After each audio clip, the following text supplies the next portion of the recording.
বিশ্বনবী মুহাম্মদ রাসূলুল্লাহ সাল্লাল্লাহু আলাইহি ওয়াসাল্লাম বলেছেন, রাষ্ট্রীয় দায়িত্ব পালনকারী কেউ যদি এক টুকরা সুতা বা তার চেয়েও ক্ষুদ্র কোনো জিনিস খেয়ানত করে, তবে কিয়ামতের দিন খেয়ানতের বোঝা মাথায় করে তাকে উঠতে হবে।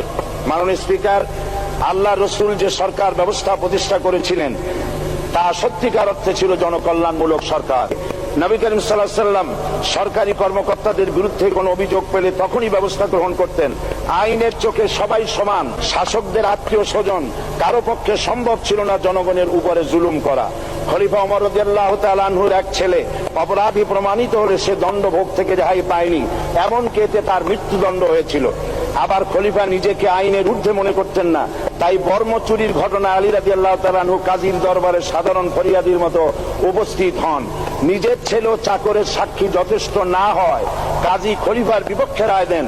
এখানে বিচার বিভাগ ছিল সম্পূর্ণ স্বাধীন এবং শাসন বিভাগের নিকট তার কোনো দায়বদ্ধতা ছিল না। মাথায় আটার বোঝা বহন করে নিয়ে চললেন আর বলে গেলেন, মানুষ কেন, ফোরাতের কূলে যদি একটি কুকুরও না খেয়ে মারা যায়, তবে এই ওমর রাদিয়াল্লাহু তাআলা আনহুকে কিয়ামতের দিন আল্লাহর দরবারে জবাবদিহি করতে হবে।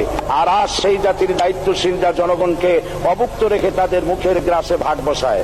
জনগণ তাদের নিকট উপস্থিত হলে মনে হয় যেন গোলাম প্রভুর দরবারে উপস্থিত হয়েছে, আর অহেতুক উৎকোচ দাবি করে তাদের উপর জুলুম